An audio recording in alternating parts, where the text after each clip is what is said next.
welcome to the next Fireside Chat. I'm Kina and this is Zaina, and she's like our lead photographer here. So she's has gained quite a bit of experience on doing photography for glitter.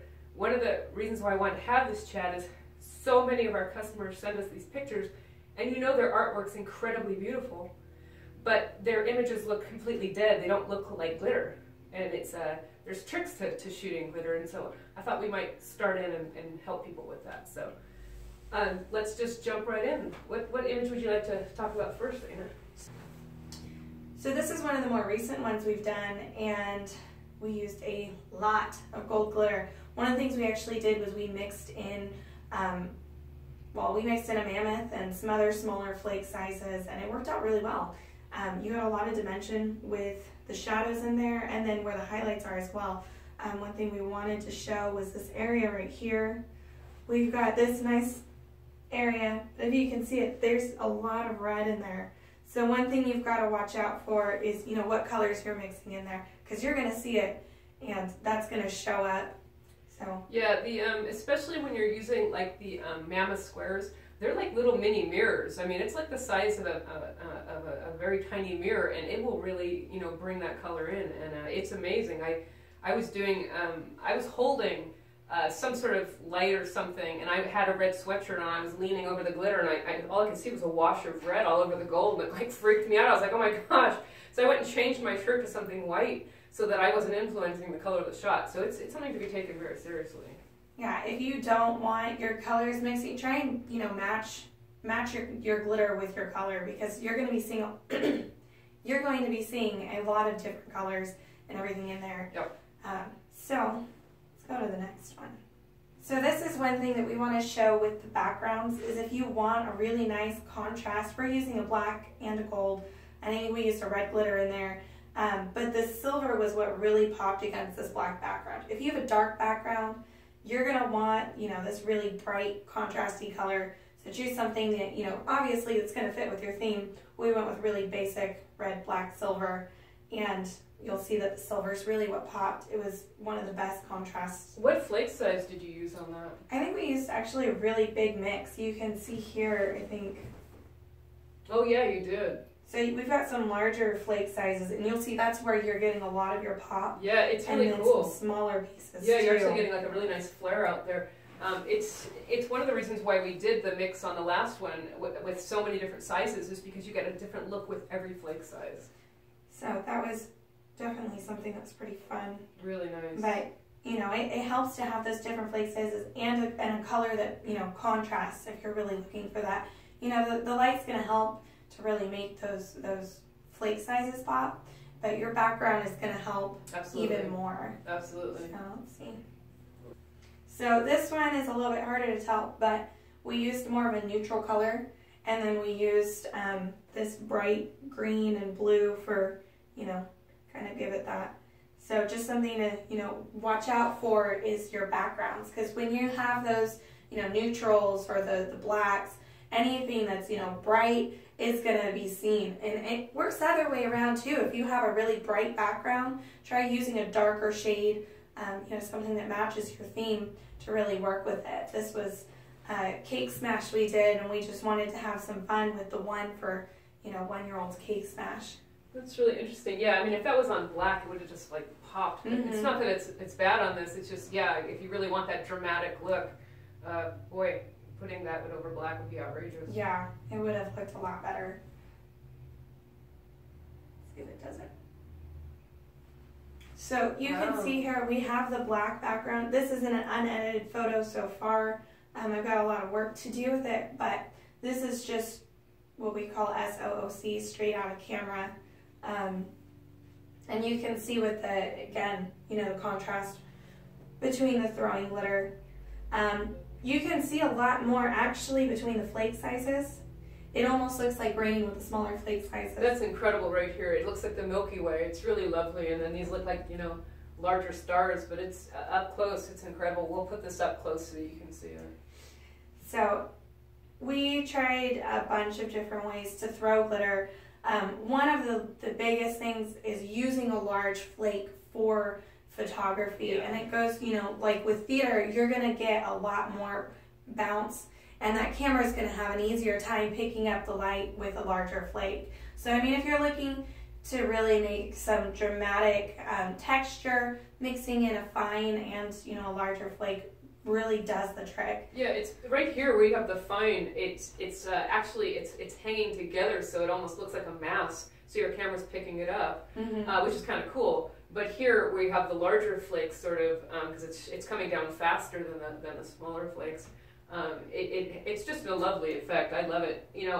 I had one thought, and that is that if you're having trouble with, you're being able to capture it in focus and so forth, you can always make it look like she's throwing it, but actually have somebody dropping it. Yeah, we actually did both. I think this one she was throwing it, and the other one we had it dropping.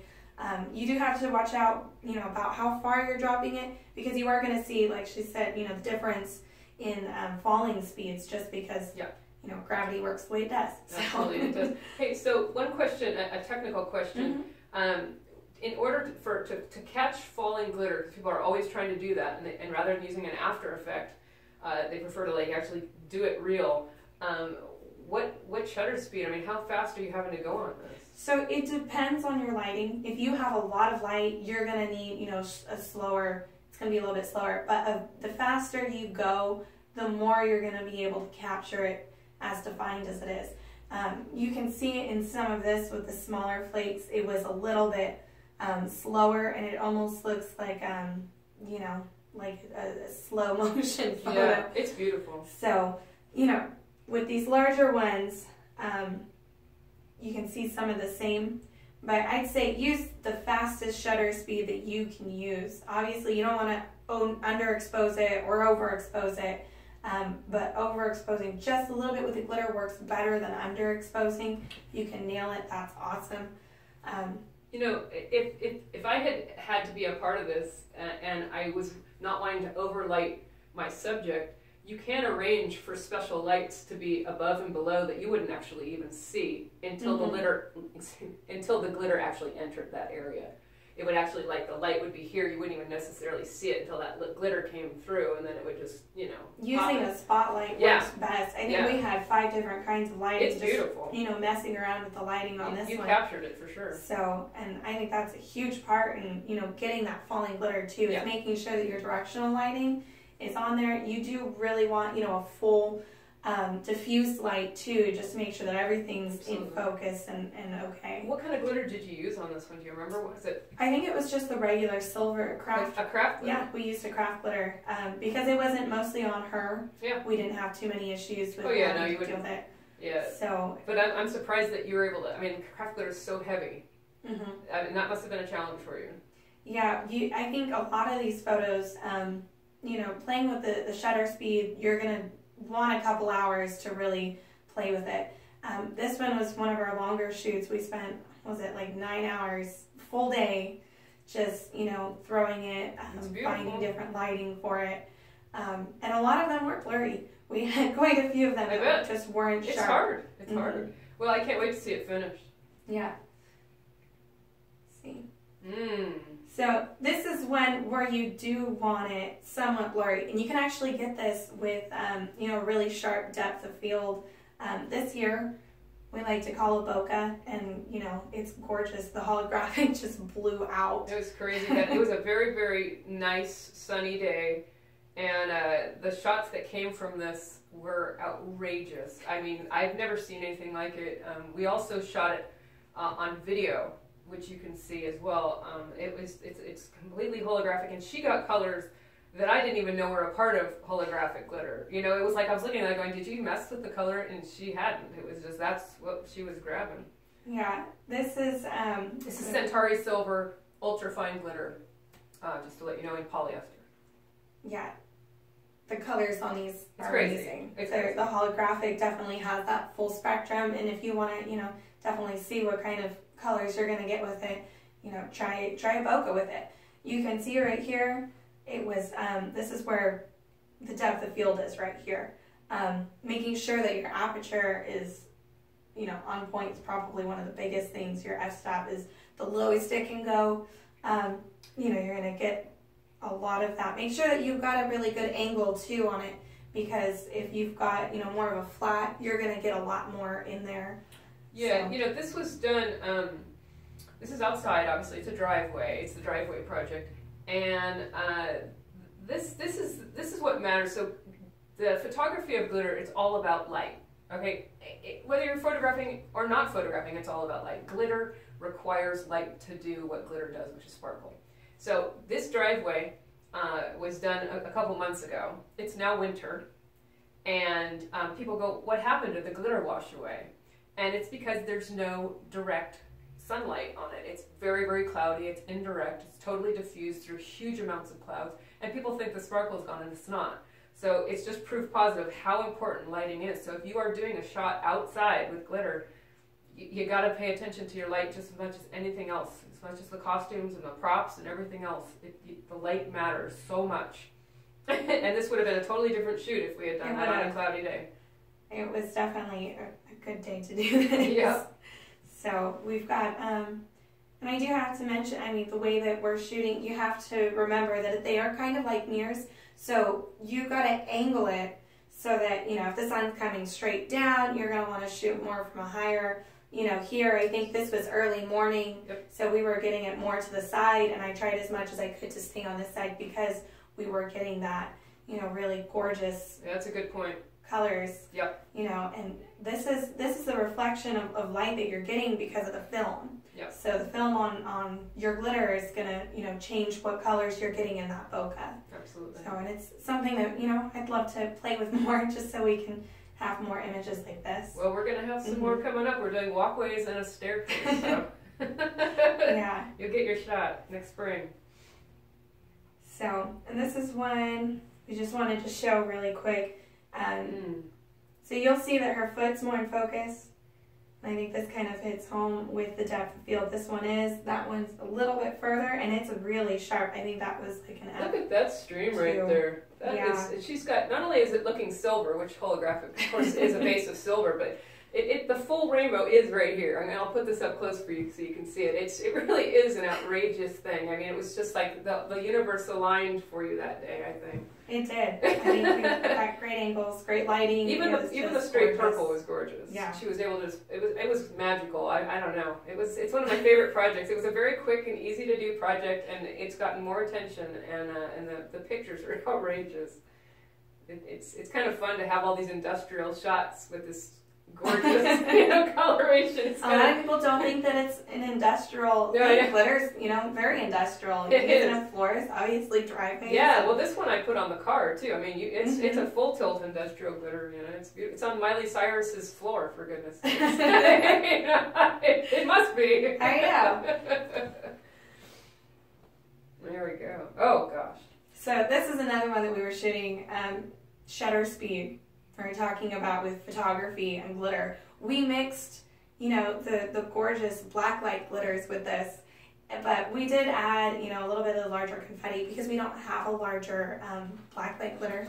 So we mixed in confetti with that, and using, really slow, that slow shutter speed really popped out, Unbelievable. made almost like fireworks. Oh, it's gorgeous. So it just brought it out, and black light glitter is not one of the more shiny, reflected it's ones, very, but very matte. It's incredibly matte. Under different lighting, I think this is, one way if you want to play with lighting, you'll find out the different things that glitter can do. So I just, wanted to bring this one in to show you a little bit more about between the shutter speeds and different lightings, because those are so important. Yes. And then this one, you'll see we used different ones. From further away, I just wanted to show, you can't even really see the glitter under this lighting, but it still pops. Yeah. And it really, we did majority of our hair in just glitter. And, if you're from further away, that smaller flake is not going to be as defined. But it's an overall effect that's quite dramatic. It is. So I think it's gorgeous. I mean, with glitter, sometimes, for example, on a stage or something, you're way far back, you aren't even paying attention to the flakes, you're paying attention to the overall effect, and I think that's kind of the situation here. Who needs to see the individual flakes and grains when you can see the overall effect? Yeah, I found that, using that finer flake with the black light, if you're further away, that flake size is really important. You know, if we'd used something larger, it would have looked a lot more gritty. But because it was, you know, that further away and that finer flake, we had no issues. You know, the slow shutter speed really helped to just kind of pop, because it was bringing out, when you have that slower shutter speed, it's bringing out all the colors. It's definitely grabbing all the light that it can. So, you know, it's fun to play with if you've got time to try different photography and you want to try different shutter speed. You know, that's a crazy way to go. Yeah, there's a video of her notes on this shoot on Glitter University if you want to know more. So, and then this is a closer shot, and you can see more of the fine flake glitter in it. You know, it's very gritty, but it definitely gave the look it's beautiful. you're looking for. So you can see distance really is a huge factor when you're considering what glitter to use and what size with photography. Do you want it, you know, to really pop, or do you want it to be more, you know, fine? Because I think we shaded a lot of her skin, and you know, if you're using a regular light, you can highlight with glitter. You know, depending on what you're going for. We highlighted in her face, her cheekbones right here, and you know, you can definitely see where that hits. So it's beautiful. I love it. And then we have that one. Going back to the boutique shots that we did for this. Yeah, I mean, you know, when we went for when I did this mix, we went for all the flake sizes except for fine. We didn't do fine, and then we added in a little silver and black. And you know, sometimes people will buy 20 pounds of gold for us for a shoot in one size, and there's nothing wrong with that. But I'll tell you, mixing those flake sizes and adding in even a secondary color, I mean, I think it was like 80% gold, 10% silver, and 10% black. But just that 10% silver and black changed it into a totally different look. It highlighted the shadows, which is, you know, a crazy thing to say, but it really popped the shadows. It made the highlights come out. It did. I mean, you know, with a solid, you just wouldn't have gotten that same feeling to it. So, you know, it's something to be said for going for multiple colors. That doesn't mean going for like red, orange, yellow, green, blue, you know, the whole, you know, rainbow, unless that's what you want. But adding in a little bit of a second color or a little bit of a darker color, it just really, I don't know, it was just much richer. It was much richer. It definitely gave that glitter look. If you're looking for a really popping, glitzy look, you know, those different sizes were a huge deal. When I picked the colors, I specifically knew what the set piece was, and I pulled those colors from each of those, you know, on purpose, because I wanted, but I didn't want to bring red because I wanted her to have the red, only her have the red. I didn't want her red fighting with the red in here. So, you know, leaving out the accent color is not necessarily a bad idea. You know, I really wanted that red to just, you know, I wanted it to be the only red in the shot. And it's still a little bit warm because of the red. I mean, you can obviously see there's a little bit of a line here where you can see the red. And so you're still going to see it somewhat, but I mean, obviously the red pops a lot more. So on this shoot, we were having a little bit, well, this is kind of interesting. We set it up, and then it just, the light wasn't quite right. We had, you know, some really nice, you know, compact fluorescence, and we had some LEDs and so forth, and, you know, it was nice, but it wasn't like, you know, jumping out, and so we went and grabbed some halogen lights, and we just put them on little spots that we could hand hold and position by hand. And that's how we were able to get this crazy sparkle down here, was literally just popping halogens onto it. So it was just bouncing everywhere. It was really, really lovely. The only thing I can say that would be better than halogens is natural sunlight. We would have really liked to have had a nice little bit more natural sunlight, but the halogens are a good trick. You just get the little bulbs, pop them on there, and you can even get them with like a deflector, so you can really control it, so you're not flooding the halogen all over your subject, but just keeping it on the glitter. Highly recommend halogens. Yeah, if you have a disc for it, you can put you know, pop a disc on one of your lighting, or just swap out, you know, if you've got some regular photography lighting, swap it out for a halogen. And I mean, it brought a little bit more warmth, and just, you know, it helped. It did. So, I mean, spotlighting is incredible. When you've got, you know, spotlighting. I mean, you can even do that with falling glitter. If you can, you know, aim a flashlight over the top so that you're not, you know, catching your model. And, you know, if you got perfect lighting, but your glitter's falling short, like, the spotlighting is so important. Yeah, and with flashlights, we actually have utilized them on something, and the old incandescents, they're the best. The new halogens, the new, what are they? They're the little LEDs. They don't give you the same pop as an old-fashioned incandescent flashlight. We actually found some old, you know, gnarly 1970s flashlight, and it was beautiful. It did the trick. It did. It was that great. one really popped. So I think this is one more from it. Yeah, this Just right kinda here, you showing. can see how right here we definitely had some spots on it. You can just tell. Yeah, it's a little bit warmer. There you go.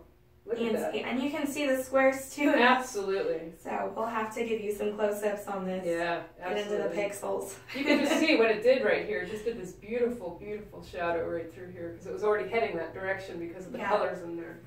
It's really lovely. So, There and you then, go.